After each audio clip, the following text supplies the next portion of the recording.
আপনি জিজ্ঞাসা করেন, যুবক তোমার চুল এমন কেন? আমার ইচ্ছা,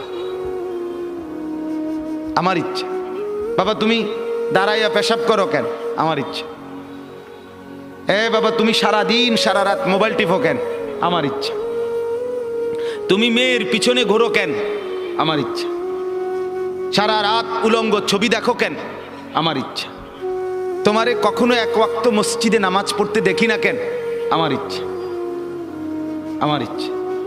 বাবা আপনি প্রত্যেক দিন ব্যবসায় ওজনে কম দেন, মিথ্যা বলতেছেন কেন? আমার ইচ্ছা, আমার ইচ্ছা, এটা আমার মন চাইছে। বোন আপনি পর্দা করেন না কেন?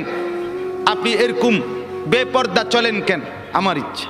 আমার শরীর, আমার দেহ, আমার যৌবন, আমার পাউডার, আমার ফেয়ার অ্যান্ড লাভলি, আমার মেকআপ বক্স, আপনার কিতা? আসলেও তো কথা, আমার কিতা কথা তো ঠিকই, সব তো আমনে রে। আমার ইচ্ছা, আমার রূপ, আমার যৌবন, আমার দেহ, আমার শরীর, আমি রাস্তায় দেখাই নলে বাজারে দেখাই, মার্কেটে দেখাই নলে রেস্তোরাঁয় দেখাই, আমি জওয়ানকে দেখাই নলে বুড়াকে দেখাই, আপনার সমস্যা কি? এই যে চরিত্র, এই যে চরিত্র, কি মনে হয়? মানিত্তাখাদা ইলাহাহু হাওয়াহু।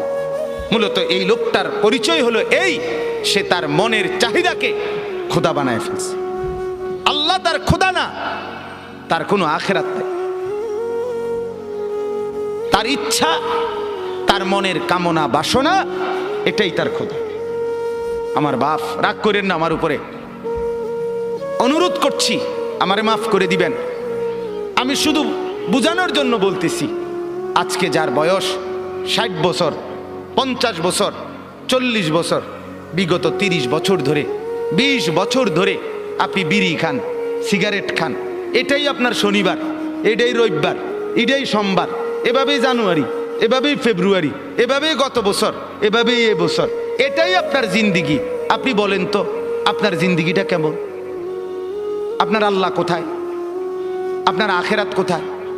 আপনার পরকালের ভাবনা কোথায়? আপনার কোরআনের অনুসরণ কোথায়? কখন থেকে শুরু হবে বলেন আমার? আপনারা আমারে বলেন, আপনাদের যাদের ঘরে আজকে 20 বছর ধরে, 30 বছর ধরে রঙিন টেলিভিশন চলতেছে, নর্তকী নাচে, নাটক চলে, সিনেমা চলে, হিন্দি সিনেমার সিরিয়াল চলে, হিন্দি নাটক চলে, আপনার ঘরের স্ত্রী, ছেলে, মেয়ে এটাই জীবনভর আজকে 20 বছর, 15 বছর, 30 বছর ধরে আপনার ঘরে দেখছে, এটাই জিন্দিগি। এভাবেই দিন পার হয়, এভাবেই রাত পার হয়। আপনার চেহারায় এটা যে একটা গুনাহ, এটা যে কবিরা গুনাহ, নাটক দেখা, সিনেমা দেখা, নর্তকী দেখা, নাচ দেখা, গান দেখা, উলঙ্গ ছবি দেখা, অর্ধ উলঙ্গ নাচ দেখা, এটা যে গুনাহ, এটা যে পাপ, এটা যে জাহান্নাম, এটা যে আগুন, এই অনুশোচনা না আপনার চেহারায় আছে, না কপালে আছে, না চোখে আছে, না লজ্জা আছে, না অনুভূতি আছে, না বিবেক আছে। আপনার গন্তব্য কোথায়? আপনি আমারে বলেন বাপ, আপনি কোন দিকে হাঁটছেন? আপনি যাচ্ছেন কোন দিকে? আপনার খোদা কে বলেন আপনি? আপনার আল্লাহ কোথায়? আপনার আখিরাত কোথায়? আপনার কবর কোথায়? আপনার মৃত্যু পরবর্তী ফিকির কোথায় বলেন? স্ত্রী সন্তানকে কিসের উপরে রেখে গেলেন? ছেলে মেয়েদেরকে কি বুঝাই দিলেন? কি দেখাইলেন বলেন? আমার বাপ, আপনি ফিকির করেন, এক একটা গুনাহকে কত লম্বা করছেন, কতদিন ধরে চালাচ্ছেন। এটাই তো প্রমাণ করে আপনার মনের খেয়াল খুশি, আপনার পছন্দ অপছন্দ আপনার মনের, এটাই আপনার খোদা। আপনার যদি আল্লাহ খোদা থাকতো, ওরে মানতেন, আপনি এক গুনার উপরে এতদিন টিকে থাকতেন। আজ 30 বছর, আবারও বলছি রাগ হইয়েন না, আবারও বলছি শুধু ভাবেন আপনি, আপনার যুক্তি থাকলে আপনি দিয়েন, নিজের মনের বুঝাইয়েন। আজকে 20 বছর আপনি দাড়ি কাটেন, দাড়ি কাটেন, ক্লিন শেভ করেন, আজকে 30 বছর 20 বছর। আমার বাপ, আমার ভাই, আমার বন্ধু, হাত জোড় করে বলি, কোন দিকে যাচ্ছেন আপনি বলেন? আপনি কি বুঝাচ্ছেন আল্লাহকে? আপনি কি বুঝাচ্ছেন রসুলকে? পরকাল বলতে কিছু আপনার মনে হয়? আখিরাত বলতে কিছু আপনার মনে হয়? আপনি বলবেন হুজুররা দাড়ি ছাড়া আর কোনো ওয়াজ নাই? হ্যাঁ আছে তো, আরো ওয়াজ আছে, বাকি এটা কইয়া সারি আর পরে হেডি কম আছে, আমিও কই আছে। হ হ আপনি বইয়েন, অপেক্ষা করেন, আর কইতে আছি। সুদ ছাড়া আর ওয়াজ নাই না? আছে, ঘুষ আছে, যে কমু রাখেন না, সুদ শেষ হোক। কথা বুঝেন নাই? হ্যাঁ, এটা ছাড়া আর নাই? আছে তো মিয়া, এটা শেষ হোক না মিয়া, এটা শেষ হলে কমু, এটা সমস্যা কি? সবই কমু, আপনি কোন? আমার বাপ, আমি আবারও বলছি, রাগ হইেন না। ওয়ালাকাদ খালাকনাকুম সুম্মা সাওয়ারনাকুম। আল্লাহ বলেন বান্দা আমি তোমাকে বানিয়েছি, আমি তোমাকে সাজিয়েছি, আমি সাজিয়েছি, বানাইছি আমি, সাজাইছি আমি। আরে বান্দা তুমি জানো তোমাকে বানাইতে গিয়ে প্রথম আমি রব্বুল আলামিন খাদ্যের উপাদান সারা পৃথিবীর থেকে প্রস্তুত করেছি। সেই খাদ্যের উপাদান বীর্যের ফোঁটা আকারে তোমার বাবার মধ্যে পৌঁছিয়েছি। সেই বীর্যের ফোঁটা নির্দিষ্ট একটা সময়ে তোমার মায়ের জরায়ুতে, রেহেমে আমি পৌঁছাইছি। সেখান থেকে এক সামান্য ফোঁটা বীর্যের উপরে 9 মাস আমি আল্লাহ আমার কুদরতি হাতে খালাকতুহু বিয়াদিয়া, নিজের হাতে কাজ করে, ড্রয়িং করে আমি একা 9 মাস তোমার মায়ের অন্ধকার গর্ভে আমি সাজাইছি, আমি সাজাইছি। ওই বান্দা তুমি জানো না, নাক আমি লাগাইছি, চোখ আমি লাগাইছি, কান আমি লাগাইছি, ঠোঁট আমি লাগাইছি, দাঁত আমি লাগাইছি, জিহ্বা আমি দিয়েছি, হাত আমি দিয়েছি, পাও আমি দিয়েছি। বলো বান্দা আমি এখানে নাক লাগাইছি, তোমার আপত্তি আছে কিনা বলেন? আল্লাহ এখানে চোখ লাগাইছে, আপত্তি আছে কিনা বলেন? আল্লাহ এখানে কান লাগাইছে, আপত্তি আছে কিনা বলেন? আল্লাহ এখানে ঠোঁট লাগাইছে, আপত্তি আছে কিনা বলেন? আরে মুসলমান, যদি আর কোনোটার মধ্যে আপত্তি না থাকে তো এখানে আপত্তি করলেন কেন? নাক বদলান, চোখ বদলান, কান দুইটা একত্র করে ফেলেন, ঠোঁট একটা খুলে ফেলেন, দাঁত অর্ধেক ভেঙে ফেলেন, আল্লাহর ডিজাইন বদলে দেন। কি ব্যাপার বলেন?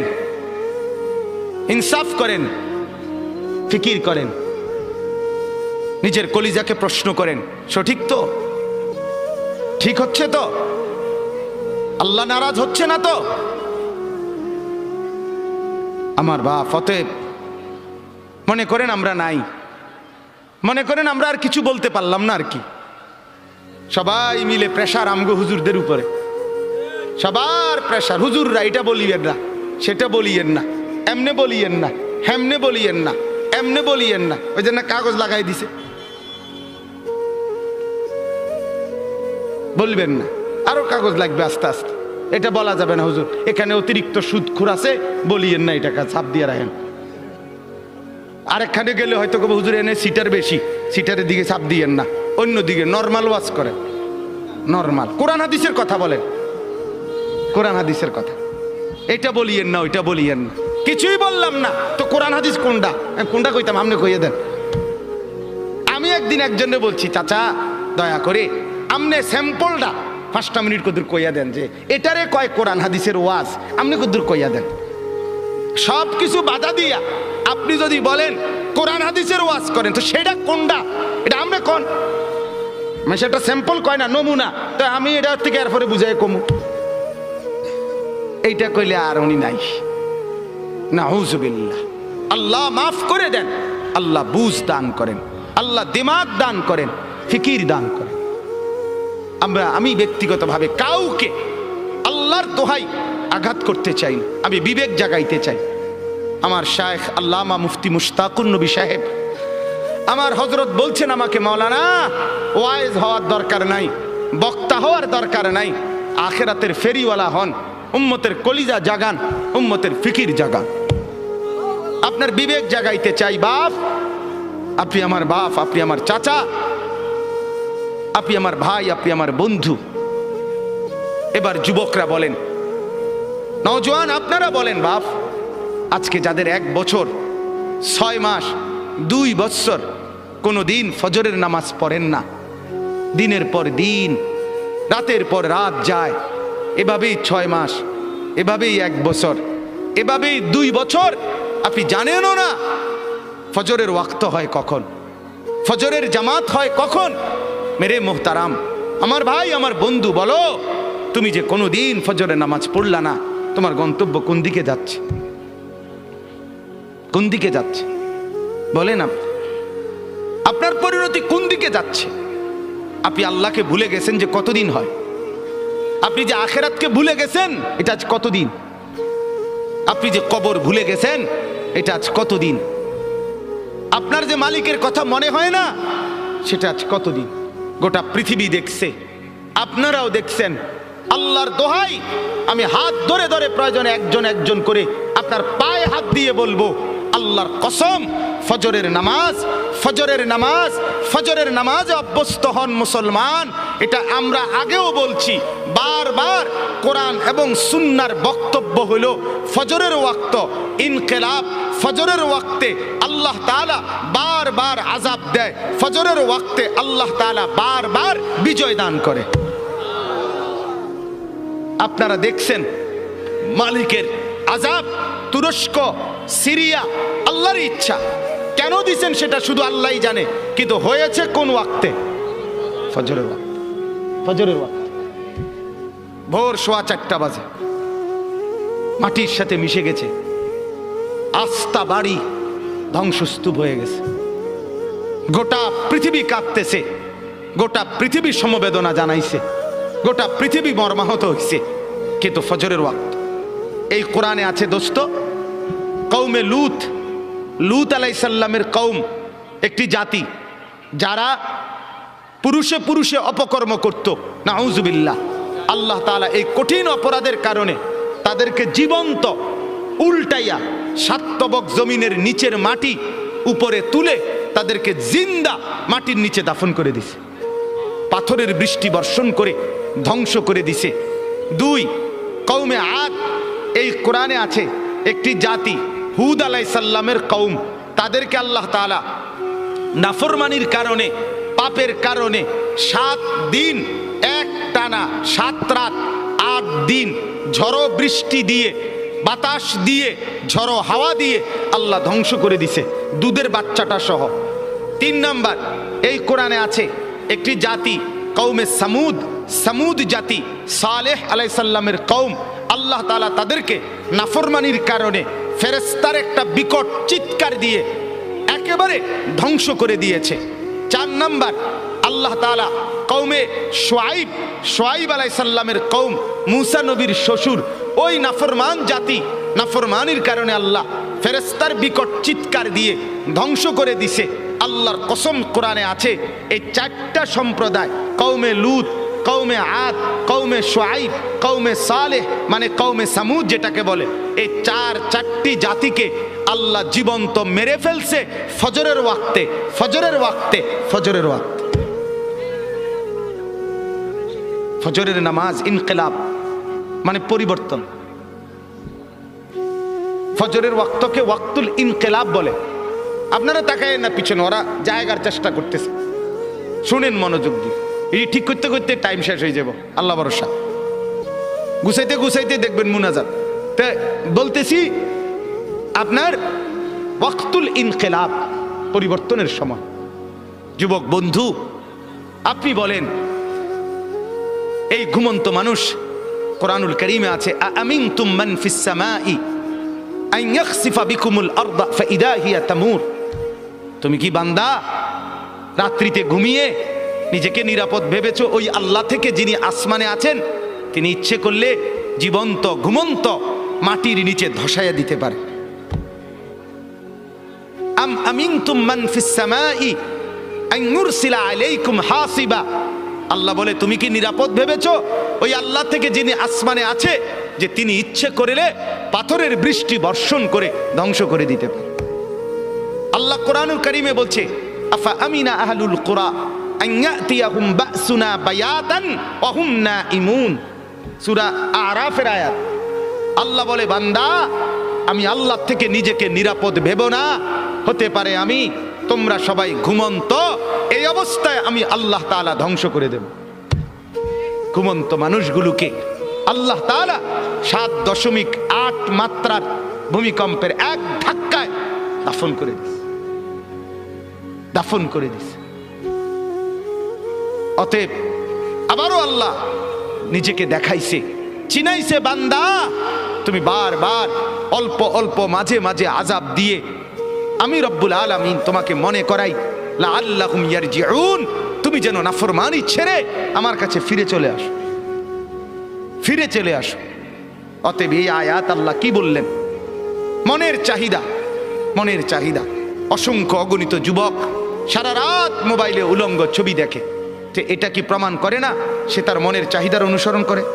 কথা বলেন না কেন? অসংখ্য অগণিত বোন সারা রাত পরের ছেলের সাথে অবৈধ প্রেমের আলাপ করে সারা রাত। তো এই বোন কি মনে হয় আল্লাহকে খোদা মানে না মনের চাহিদাকে খোদা মানে? তাইলে আজ 30 বছর বাজারে ব্যবসা, আপনার ইনকাম, আপনার চাকরি, আপনার কামাই, আপনার রোজগারি হারামের উপরে। মিথ্যা বলেন, ধোঁকা দেন, ওজনে কম দেন, অবৈধ উপার্জন করেন, সুদের লেনদেন করেন, ঘুষের লেনদেন করেন। ছাড়বেন কোন দিন? বর্জন করবেন কোন দিন? এই নাফরমানি ত্যাগ করবেন কোন দিন? আজ কতদিন গুনাহ লম্বা করলেন? এটা প্রমাণ করে আপনার খোদা আপনার মন, আপনার চাহিদা, আপনার নফস, আপনার খেয়াল, আপনার খুশি, আপনার অবৈধ কামনা বাসনা। নাউযুবিল্লাহ। এইবার আসেন পরের কথা।